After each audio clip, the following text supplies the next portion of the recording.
할렐루야. 우리 서로 한번 인사합시다. 저는 사랑합니다. 축복합니다. 반갑습니다. 어느 기관에서 이렇게 설문조사를 했습니다. 어떤 사람이 가장 행복한 사람인가? 이 10대들은 뭐라 대답했는가 하면은 하는 일 없이 놀고 먹는 사람이 가장 행복한 사람이다. 이렇게 대답을 했습니다. 20대는 애인이 있는 사람이 행복한 사람이라고 대답했습니다. 30대는 좋은 직장이 있는 사람이 행복한 사람이다. 40대는 공부 잘하는 자녀를 둔 사람이 행복한 사람이다. 50대는 마음을 나눌 수 있는 친구를 둔 사람이 행복한 사람이다. 이게 대답을 했고요. 60대는 건강하게 이렇게 일을 할 수 있는 사람이 행복한 사람이다. 이렇게 대답을 했고, 70대는 같이 앉아서 함께 밥을 먹을 수 있는 사람이 있는 사람이 행복한 사람이다. 그다음에 80대는 잠자다가 죽는 사람이 행복한 사람이다. 이렇게 대답을 했어요. 여러분은 어떤 사람이 행복한 사람 같습니까? 우리가 성경을 보면은 가장 행복한 사람은 살아계신 하나님 앞에 쓰임을 받는 사람입니다. 하나님의 쓰임을 받는 사람, 하나님께로부터 받은 사명을 따라서 살다가 그 일을 위해서 죽도록 충성하다가 삶을 마치는 사람이 그 사람이 가장 행복한 사람이다. 왜냐하면은 하나님이 들어서 쓰시는 사람은 하나님이 가만두지 않습니다. 지켜주시고 보호하시고 인도하시고 필요한 것들을 공급하시고 지혜도 주시고 그런 일을 감당할 수 있도록 만들어주세요. 그래서 인생을 살아가면서 행복한 사람은 다른 사람이 아니라 내가 하나님께로부터 받은 사명을 깨닫고 그 사명을 위해서 살아가는 사람이야말로 행복한 사람이다. 이렇게 우리가 성경적으로 정리를 할 수 있습니다. 사도행전 20장 24절에 보면 사도 바울은 이런 고백을 합니다. 내가 주 예수께 받은 사명, 곧 하나님의 은혜의 복음을 증거하려 하면은 내 생명을 조금도 귀한 것으로 여기지 아니하노라. 바울은 이 사명을 깨닫고 사명을 따라서 살았고 사명을 위해서 달려간 사람이었습니다. 그래서 바울은 자기의 그 사명을 감당하는 일을 위해서는 자기의 목숨을 바쳐도 아깝지 않다. 이렇게 생각한 사람이 사도 바울이었어요.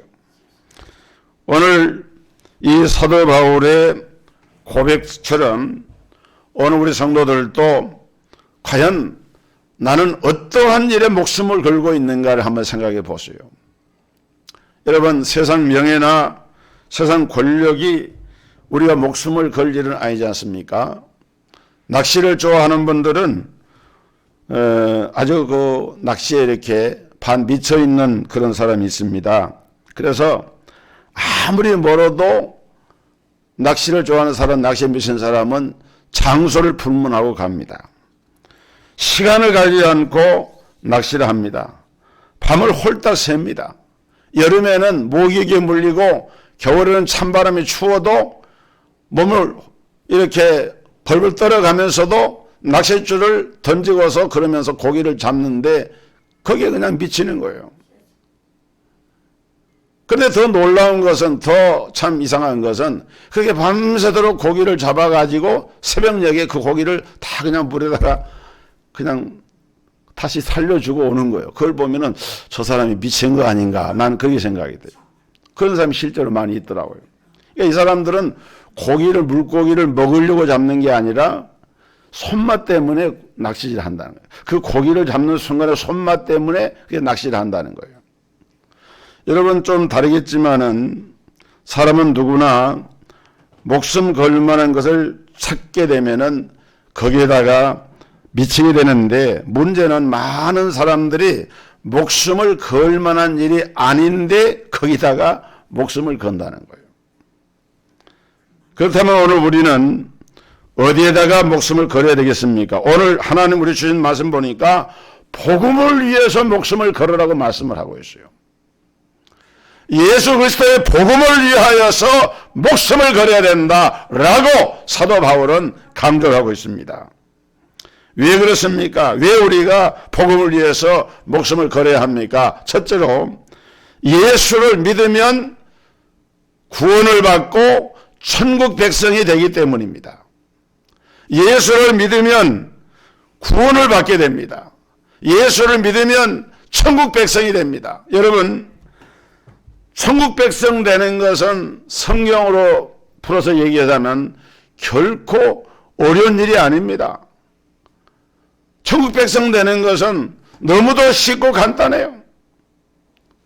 오늘 봉독한 본문 말씀에 보면은 누구든지 예수를 구원의 주님으로 입으로 시인하고 마음으로 믿으면 구원을 얻으리니 라고 말씀을 하고 있어요. 입으로 시인하고 마음으로 믿으면 어떻게 됩니까? 구원을 받게 되고 천국 백성이 됩니다. 구원은 입으로 시인하고 마음으로 믿으면은 얻어진다 그랬어요. 이보다 쉬운 일이 어디가 있겠어요? 왜 이렇게 구원의 진리가 쉬운가? 그 이유는 다른 데 있는 것이 아니라 누구나가 다 구원을 얻을 수 있도록, 구원받을 수 있도록 하나님의 사랑에 의해서 이렇게 구원받는 길을 쉽게 만들어 주신 거예요. 여러분, 기독교와 다른 종교와의 차이점이 여기에 있습니다. 우리가 기독교와 다른 종교를 이렇게 구분할 때 자율종교와 타율종교라는 말로 표현하거든요. 우리 기독교는 타율종교입니다. 반면에 불교를 비롯한 여타의 종교들은 자율종교예요. 자기가, 여기서 율이라고 하는 것은 행동을 말하는 겁니다. 자기가 어떤 행동을 하냐에 따라서 거기에 그 결과로 구원이 온다. 예를 들어 불교는 열심히 도를 닦고 그리고 덕을 쌓고 업보를 쌓아가지고 자기 행위가 어떤 양의 축적이 되어지면은 그 결과로 해탈을 하게 되고 열반에 들어간다. 결국은 자율종교, 자기의 노력과 수고에 의해서 이루어지는 것이 이런 불교가 말하는 이런 구원의 도리입니다. 실제로 그렇게 해서 구원받은 사람은 아무도 없어요. 왜냐하면은 인간이 자기 행위로 구원받을 수 있는 그런 육체를 가진 사람은 아무도 없기 때문입니다. 그러나 우리 기독교의 복음이라고 하는 것은 내가 뭘 하는 게 아니에요. 하나님이 우리 죄인을 위해서 모든 것을 다 이루어 놓으셨어요. 그리고 그 일의 최고의 정점이 뭐냐? 하나님의 독생자이신 예수 그리스도를 이 세상에 보내셔서 그분이 우리를 대신하여 십자가에 죽으시고 죽은 지 사흘 만에 다시 살아나셨는데 이 사실을 내가 입으로 시인하고 내 마음에 믿으면 내가 구원을 얻으리니 이렇게 말씀을 하고 있거든요. 이 얼마나 놀랍고 얼마나 감사한 일입니까? 이것을 우리가 대속이라고 얘기하는데 내가 치러야 할 죄값을 예수님이 대신해서 감당해 주신 거예요. 왜냐?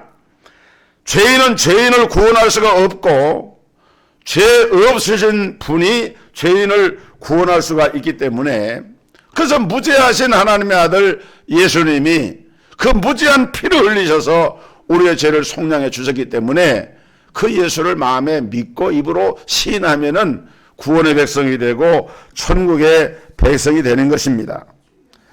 여러분, 이 놀라운 구원을 받게 된 것을 감사하고 확신하시기를 주님의 이름으로 축복합니다. 이걸 우리가 믿고 나가는 거예요. 마음으로 믿어 의에 이르고 입으로 시인하여 구원에 이른다고 하는 이 분명하고 명확한 교훈. 그렇기 때문에 이 구원의 진리는 대단히 중요한 진리고 이 간단한 진리를 알지를 못하는 사람에게 전하는 것은 오늘 우리에게 맡겨진 사명이라고 하는 것을 우리가 알아야 돼요. 전도하라 그러니까 굉장히 부담스럽게 생각을 하고 전도하는 것을 어렵게 생각할 수가 있는데 그냥 주변에 만나는 사람에게 예수 믿고 구원받으라고 한마디 전한 말이 그것이 무슨 어려운 일입니까? 물론 그 사람이 그 말을 그냥 농담으로 들을 수도 있고 그냥 지나친 말로 들을 수도 있어요. 그러나 우리는 저들이 듣든지 아니 듣든지 어떻게 해야 됩니까? 이 사실을 전해야 돼요. 그리고 하나님의 애정한 백성, 하나님 구원하기로 작정된 사람들은 우리가 낚싯줄에다가 입갑을 넣어가지고 던져놓으면 고기가 무는 것처럼 어느 순간에 내가 전했던 그 복음의 말이 마음속에 생각이 나가지고 하나님을 믿게 되고 주님 앞에 나올 수가 있게 되는 거예요. 그것이 하나님께서 세상에 사람들이 볼 때는 전도에 미련한 것으로 사람을 구원하기를 기뻐하셨도다. 고린도서에 보면은 그렇게 말씀했죠. 고린도 1장 21절에. 그러니까 이렇게 하나님은 그렇게 해서 전도하기를 원하신 거예요. 왜? 복음을 전해야 우리의 사명을 감당해야 한 영혼이라도 구원을 받을 수가 있기 때문에. 그래서 우리는 이 구원의 진리를 전하는 일에 우리의 목숨을 걸어야 하는 거예요. 두 번째로 하나님의 구원하심에는 사람에 대한 차별이 없기 때문입니다. 여러분 세상에는 차별이 참 많아요. 오죽하면은 지금 정치권에서 차별금지법이라고 하는 법을 다 이렇게 만들고 하려고 그러겠어요. 그 법 자체도 포괄적 차별금지법이라 그래가지고 그 포괄적이라는 말이 굉장히 함수입니다. 함정입니다. 동성애자들을 옹호하고 이성애자, 동성애자 또는 제2, 제3의 성을 만들어서 정말 심각한 문제예요. 차별을 금지한다 그러는데 오히려 역차별하는 거예요. 헌법에 명시된 종교의 자유나 개인의 인권의 자유를 오히려 그것을 무너뜨리면서 특정한 이런 사람들을 마치 인권을 보호하는 것처럼 미화를 했지만은 사실은 그거는 성경적이지도 않고 반헌법적인 발상인 거예요. 어쨌든 지금 세상은 차별이 많아요. 피부나 피부색으로. 미국은 선진국이라지만 지금도 흑인에 대한 차별이 심합니다. 인종이나 언어나 또는 학벌이나 또는 소유의 유무나 출신 지역이나 또는 남자 여자 이런 그 성적인 이런 차별들이 많습니다. 그러나 하나님은 우리를 구원하심에 있어서 차별을 하지 않습니다. 오늘 본문 11절에 성경에 이르되 누구든지 저를 믿는 자는 부끄러움을 당하지 아니하리라 하니 유대인이나 헬라인이나 차별이 없습니다. 한 주께서 모든 사람의 주가 되사 저를 부르는 모든 사람에게 부여하시도다. 누구든지 everybody 누구든지 흑인이든지 백인이든지 남자든지 여자든지 인종의 색깔에 상관이 없이 누구든지 주의 이름을 부르는 자는 구원을 얻으리라 라고 분명하게 선포하고 있는 것이 복음의 핵심 메시지입니다. 여러분 성경은 분명하고 명확하게 약속을 합니다. 구원에 있어서 하나님은 사람을 차별하지 않는다. 그런데 유대인들이 왜 하나님 앞에 여러분 정죄를 당하고 하나님께로부터 징계를 받는지 아십니까? 지나친 선민의식. 선민의식은 필요한 것이지만은 하나님의 구원 계획의 섭리를 부정하면서 우리만 하나님이 구원하기로 작정하셨다. 이렇게 생각하는 것은 잘못된 선민의식입니다. 유대인들은 그런 게 있어요. 그래서 하나님은 지구상의 많은 사람 가운데 오직 유대인들만이 하나님이다 라고 하는 생각에 그 카테고리 안에 묶여 있었기 때문에 다른 생각을 하지 못한 거예요. 그러나 여러분 성경에 보면은 성경은 하나님의 구원이 차별이 없는 것을 은혜 시대, 신약 시대, 복음 시대만 말한 것이 아니라 이미 구약의 창세기로부터 시작을 해서 그런 사실을 분명하게 말씀을 하고 있어요. 여러분 마태복음 1장에 예수님의 족보가 나오는데 예수님의 족보에 나오는 여인들 가운데 예수님의 직계 초상들 가운데 어떤 사람이 있습니까? 저 루시라고 하는 여성은 모압 여인으로서 이방 여인이었는데 예수님의 직계 조상이 됐잖아요. 또 여리고 성의 기생 라합은 그야말로 신분 자체가 기생의 신분인데 놀랍게도 라합이 예수님의 족보에 그 이름이 오르고 있는 것을 볼 수가 있습니다.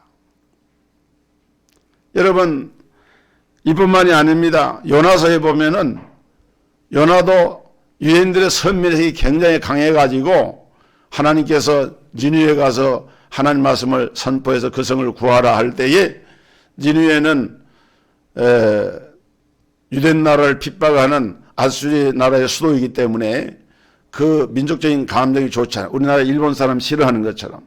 요나가 안 가고 니느웨 반대편 타시스로 가다가 풍랑 만나가지고 결국에는 가서 이제 말씀을 전했는데 놀랍게도 그 성에 있는 사람들 왕으로부터 신하들과 모든 백성이 다 회개하고 그 성이 구원받는 역사를 분명하게 요나서에서 말씀하고 있는 걸 볼 수 있습니다.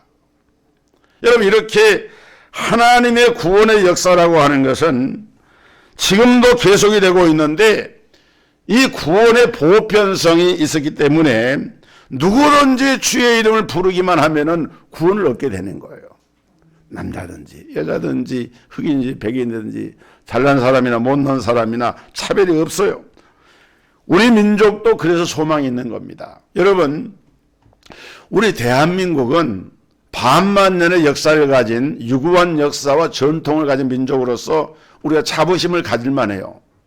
조선시대에 유명한 그 철학 논쟁이라든지 태계 이항이나 율곡 이이나 이런 이들이 그 어떤 철학적인 주제를 가지고 노는 것을 보면은 우리 한국 사람들이 굉장히 명민하고 지혜가 있는 사람들이고 또 우리 한국에 이런 그 시대마다 석학들이 많잖아요. 신라시대 최천 같은 사람은 중국에까지 당나라에까지 가가지고 이 조선 이 신라인의 그 명예를 높이고 이런 걸 보면은 우리나라가 이 고대 시대에도 역사 시대에도 굉장히 문화가 특출하고 뛰어난 거예요. 우리 민족이. 근데 문화와 이런 민족적 우수성이 뛰어나다고 하는 것하고 그 나라의 영성이 뛰어나다고 하는 말은 전혀 다른 얘기입니다.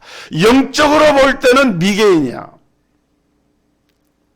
영적으로 볼 때는 하나님을 모르기 때문에 우상 숭배를 그렇게 많이 했어요. 불교에는 석가모니 부처를 섬긴다고 우상을 섬겼죠. 유교에는 제사 지낸다고 그렇게 수백 년 동안 제사 지내면서 그렇게 우상 숭배했죠. 그리고 그런 거 이전에는 정령 숭배를 샤만 신앙이라 그래가지고 우리나라의 모든 큰 산이나 무슨 나무나 큰 돌이나 이런 데 밑에 가면 전부 제단이 있고 사람들이 거기가 절하고 이렇게 영적으로는 미개한 민족이 우리 대한민국인데 130여 년 전에 선교사들이 들어와서 이 땅에 복음을 전한 거예요. 이게 불과 130여 년 만에 5,000년 역사 가운데 복음을 전혀 몰랐던 우리 민족이 130여 년 만에 복음이 들어와서 교회가 세워지고 신교육이 이루어지고 신의술이 세워지고 그래서 우리 민족의 정신과 어를 개조하는 이 현대화, 근대화가 이 기독교 복음과 함께 들어오면서 오늘날 자본주의 시장 경제가 이루어지고 민주주의에 대한 눈을 뜨게 되고 그래서 우리 사회가 어느 여기까지 오게 된 거예요. 사실은. 이건 너무나 우리가 감사한 일이죠. 만약에 우리 하나님의 특정 종족이나 특정 백성이나 특정 지역의 사람만을 구원하시려고 했다고 하면은 복음이 온 세상에 전파되지 않았을 것이고 오늘 우리도 복음 받지 못하면은 그대로 멸망을 당할 수밖에 없었는데 하나님은 인종을 차별하지 아니하시고 구원하신다는 이 사실을 우리가 우리 민족만 봐도 알 수가 있는 그렇게 우상 숭배하고 우상에 찌들었던 이 나라 사람들이 예수 믿고 구원받는 역사가 일어났으니까 어쨌든 1천만 기독인들이 이 땅에 있잖아요. 여러분 성경 사도행전에 보면은 사도행전 8장 9장 10절에도 보면은 하나님이 인종과 사람을 차별하지 않고 구원하신다는 사건이 기록이 됩니다. 8장에 보면은 에디오피아 내시 간다게가 예수 믿고 구원받는 역사가 일어나죠. 에디오피아 이 사람은 흑인이고 정치인이었어요. 그런데 이 사람도 예수를 믿으니까 구원받았어요. 9장에 보면은 복음을 핍박하고 교회를 핍박했던 사울이라는 청년이 이 사람은 유인이었지만 로마 시민권을 가진 사람인데 이 사람도 복음을 받아들이니까 그 흉악한 그렇게 교회를 핍박하는 박해하던 사람이었지만은 이 사람도 구원받고 하나님의 종이 됩니다. 사도행전 10장에 보면은 백부장 고넬료는 이탈리아 군대 백부장입니다. 이탈리아 사람, 로마 사람인데 군인인데 이 사람도 예수 믿고 구원하는 역사가 거기 기록이 되고 있어요. 얼마나 놀라운 일입니까? 감사한 일입니까? 사람은 생긴 것으로 가진 것으로 차별하지만은 우리 하나님은 그 무엇으로도 사람을 차별하지 아니하시고 오직 믿음으로 사람을 구원하시고 믿는 사람에게 믿음을 고백하는 사람에게 구원의 은혜를 베푸시는 좋으신 하나님인 것을 믿으시기를 주의 이름으로 축복합니다. 감사한 일이죠. 감사한 일입니다. 그렇기 때문에 여러분 우리가 교회 안에서도 절대로 사람을 차별하면 안 돼요. 뭐 그런 분도 없겠지만은 내가 보기에는 좀 어떻게 좀 나보다 좀 못해 보이고 현찮아 보이는 그런 사람도 하나님이 예수 그리스도의 핏값을 지불해서 그를 값주고 사셔서 세우신 하나님의 귀한 성도요 구원의 백성이 되기 때문에 그래서 우리는 나를 차별하지 않고 구원해 주신 하나님 앞에서 이 소중한 복음을 전하는 일에 생명을 걸어도 아깝지가 않은 이유가 바로 여기에 있는 거예요. 세 번째로 복음은 우리 예수님께서 값진 대가를 치러주셨기 때문입니다. 스스로 깨달아서 구원받은 사람은 아무도 없어요. 여러분들이 처음에 교회 나올 때 개인마다 조금씩 사정은 다르겠지만은 누군가가 전도를 해서 복음을 들었어요. 누군가가 나에게 전도지를 줬거나 또는 설교 테이프를 듣거나 성경 말씀을 읽게 하거나 그런 과정을 통해서 교회라고 하는 것에 대한 어떤 기대나 흥미가 이렇게 일어나면서 내가 한번 교회를 가봐야지. 그렇게 가서 그 목사님이나 전도사님이나 설교자의 설교를 들으면서 그 믿음은 들으면서 들으면 하는 말씀을 말미암으니까 그 말씀을 들으면서 내 마음속에 작은 믿음의 씨가 심어져가지고 그게 자라기 시작을 해서 오늘의 내가 된 거라고 말이에요. 오늘 그렇기 때문에 여러분이 복음을 전하지를 못하더라도 전해야 되지만은 교회만 데리고 오는 것도 그것도 큰 일이에요. 성경에도 사람을 강권하여 데려다가 내 집을 채우라. 꼭 전도를 해서 복음을 사형리를 전하고 브릿지 전도를 전하고 복음에 대한 이런 것을 설명하고 그것도 물론 귀한 일이고 잘해야 되지만은 그렇게 하지 못해도 내 주변의 사람들에게 주일 예배나 주간 예배에 공예배에 나와서 말씀을 들을 수 있는 기회를 가질 수 있도록 그 사람을 교회로 인도하는 것도 그것도 복음 전도의 하나의 방법이라 그 말이에요. 이렇게 간단하고 이렇게 쉬운 것을 왜 우리는 어렵다고 하느냐? 우리 생각 속에 천국 가는 것은 어려운 것이다. 천국은 그렇게 쉽게 가는 것이 아니다라고 하는 이 고정관념과 어떤 공로주의, 인간의 행위에 의해서 이 세상에는 공짜라는 게 없잖아요. 모든 게 다 값을 지불하면 얻을 수 있는 것인데 구원받고 천국 가는 것은 그냥 예수만 믿기만 하면 된대. 그러면 이 말이 얼른 와 닿지 않는 거예요. 여러분 그래서 자기도 그 믿음의 확신이 없으니까 전도할 때도 마찬가지로 그 확신이 없어요. 그러니까 주변 사람들에게 주변 사람이라고 하는 게 다른 사람입니까? 내 자식, 내 부모, 내 형제, 내 주변의 친구와 이웃들 다 그에 해당이 되는 거 아닙니까? 근데 그런 사람들을 우리가 그냥 내팽개쳐서는 안 된다 이 말이에요. 구원받는 유일한 길을 하나님 우리에게 주셨기 때문에 여러분 임종 직전의 사람이 복음을 듣고 예수 믿는 사람이 있어요. 저도 몇 번 그런 경험했고 또 우리 성도들 가운데도 임종 직전에도 가서 기도해드리고 예수 영접하고 그렇게 하기도 했는데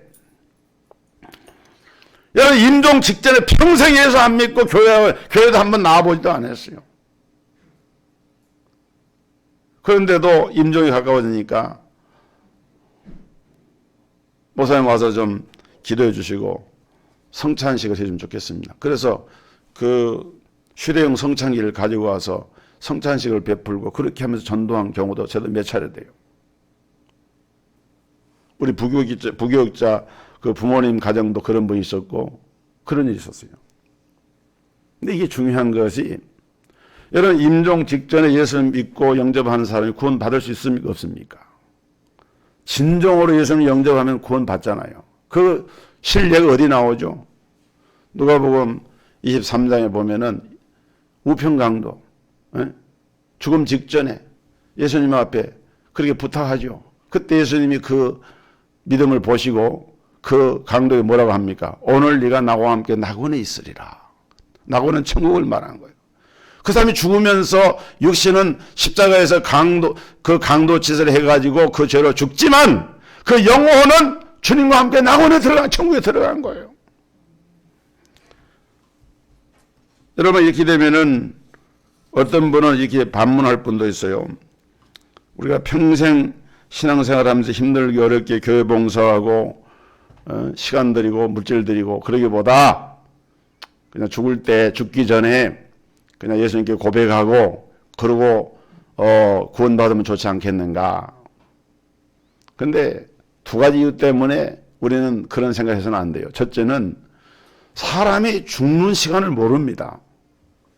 언제 어느 순간에 죽을지를 몰라요.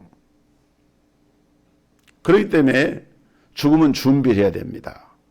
특히 이 코로나와 같은 상황에서 제가 엊그저께 아는 목사님이 아무개 목사님이 돌아가셨다 거기 장례식 갔다 와도 아유 그분이 왜 죽었어요? 코로나로 저도 잘 아는 분인데 제가 코로나 죽은 사람이 유일하게 그분이에요. 제가 아는 사람 중에. 근데 코로나로 그렇게 해서 돌아가셨다고 그래서 제가 깜짝 놀랐어요. 저는 소식을 몰랐는데 아 그럴 수도 있구나.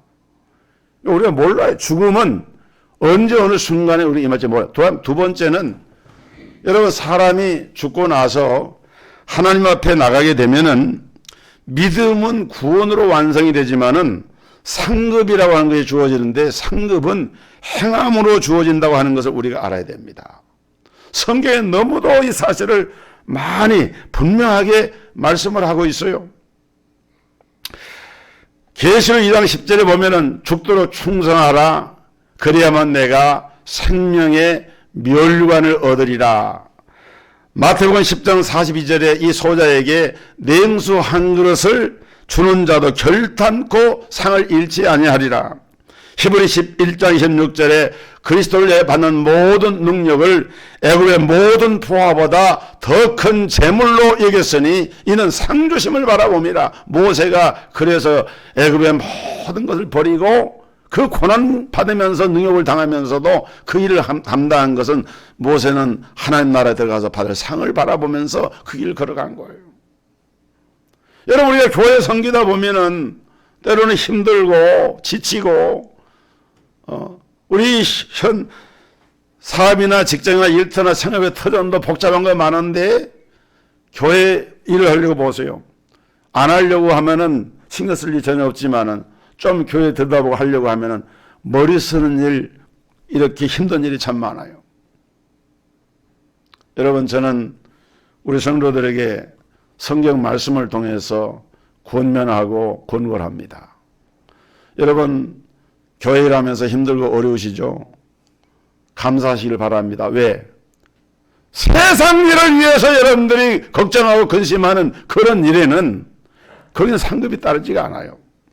그러나 하나님의 교회를 위해서 일하면서 수고하는 가운데 마음쓰리고 기도하고 염려하고 그런 것들은 그건 하나님이 냉수 한 그릇까지라도 그 상을 잃지 아니라 냉수 한 그릇 대접했는데도 그 상을 잃지 않는다고 했는데 주님 교회를 위해서 섬기고 봉사하는 그 일을 하나님 가만 놔두시겠어요? 그렇기 때문에 오늘 우리는 천국에 가면 분명히 상이 약속되어 있는데 열심히 봉사하고 전도하고 헌신하고 충성하면서 그 상을 받아야 되는 거예요. 왜냐하면 성경에 약속이 되어 있으니까. 그래서 우리가 이 복음의 진리를 어떻게 해야 되겠습니까? 최선을 다해서 다른 사람이 듣도록 하고 최선을 다해서 전해야 되고 최선을 다해서 믿도록 만드는 것이 우리에게 주어진 사명이에요. 여러분, 이 세상 누구든지 들어야 믿고 믿어야 구원을 받기 때문에 오늘 우리는 복음을 전파해야 되는데 마가복음 16장 15절에 너희는 온 천하에 다니며 천하 만민에게 복음을 전파하라. 근데 여러분 온 천하에 어떻게 다 다닙니까? 그러나 여러분 그렇게 할 수 있는 그 일에 동참하는 것이 뭡니까? 선교 사역자를 위해서 기도하고 선교하는 일에 헌금하고. 요즘 우리 성도들이 선교 헌금을 안 하는 분들이 많은데 나는 굉장히 유감스럽게 생각해요. 여러분들이 적은 것이지만은 선교 헌금에 동참하는 것이 하나님의 뜻이고 귀한 거예요. 우리가 교회가 선교하는 것이 가장 기본적인 사명이라는 걸 알아야 됩니다.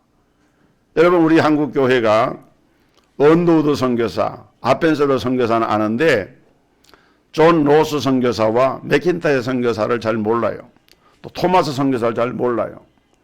가끔 제가 설교에 강의를 얘기하지만은 우리나라에 공식적으로 외국의 선교사 들어온 것은 1885년에 인천 제물포항에 언더우드와 아펜셀러 선교사, 장로교와 감리교 선교사가 들어온 것이 그것이 공식 기록으로 되어 있지만은 그 이전에 이미 우리나라는 이제 말씀한 토마스 선교사나 존 로스 선교사나 칼 맥킨타이어 선교사나 이런 분들이 이미 그 복음을 받아들이는 토양을 이게 가꾸었어요.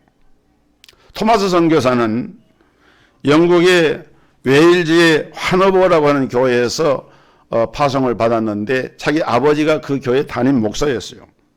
근데 중국에서 선교하다가 아내가 현지 풍토병으로 세상을 떠나고 낙심한 가운데 있다가 조선에 대한 이런 선교의 문이 열린 것을 알고 들어왔다가 대동강변에서 무참하게 죽음을 당하면서 성경을 이렇게 사람들에게 나눠줬어요. 그런데 그 성경이 여러분 어디서 나온 건지 압니까? 그때 무슨 성경이 있었어요? 복음이 없었는데. 복음에 들어온 사람이 없었는데. 그 성경은 한문 성경이었어요. 그런데 한문 성경을 우리 한글로 이렇게 번역을 하는 것이 필요하잖아요. 그 일을 한 사람이 누구냐면은 존 로스 선교사와 맥킨타이어 선교사입니다.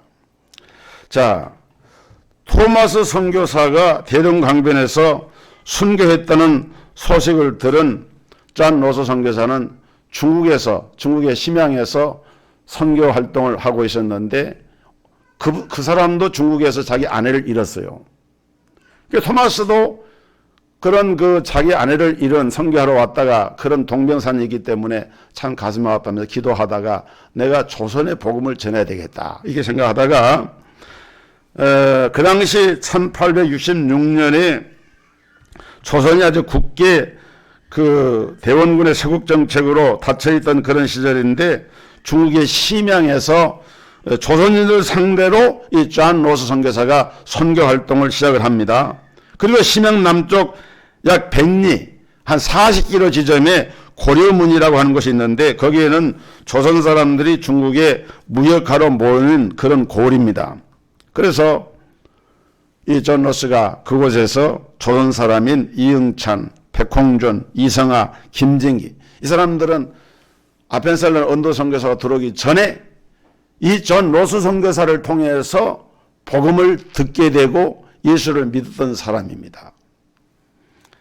이응찬 같은 사람은 원래 사업하던 그 당시 조선의 그 개성의 인삼 같은 걸 그 고려문에 가져가서 팔면은 상당한 금액이 들어가니까 무역을 하고 그랬는데 그게 이제 위험한 일이에요. 굉장히 생명을 내걸고 장사를 하니까 또 국경이 지금도 그렇지만 그때도 국경을 함부로 넘고 나지를 못했어요. 그래서 이제 그런 때에 이렇게 하다가 존 로스 선교사를 만났는데 로스 선교사가 자기를 좀 도와서 좀 조선말을 배우게 해달라고. 그래서 이제 돈을 좀 주고 이렇게 하는 과정에서 이제 성경을 번역을 하면서 성경을 번역을 하는 일을 하면서 이 사람이 기독교 복음을 깨닫고 예수를 믿게 된 거예요. 그래서 또 백홍준이라고 하는 사람은 조선인 최초로 장로가 된 사람인데 이 이응찬, 백홍준, 이성하, 김진기 이 사람들이 조선말을 배우고 전도를 하면서 최초로 세례를 받고 중국에서 예수를 믿게 되고, 이 사람들 중에 일부가 황해도 소래라고 하는 것, 송촌이라고 그래요. 그 소래교회가 사실은 조선의 최초로 세운 교회인데, 거기에 와서 교회를 세우고 예수를 믿는 사람들 한 70여 명으로 불어나게 됩니다. 이때는 여기 선교사에 들어오기 전이었어요.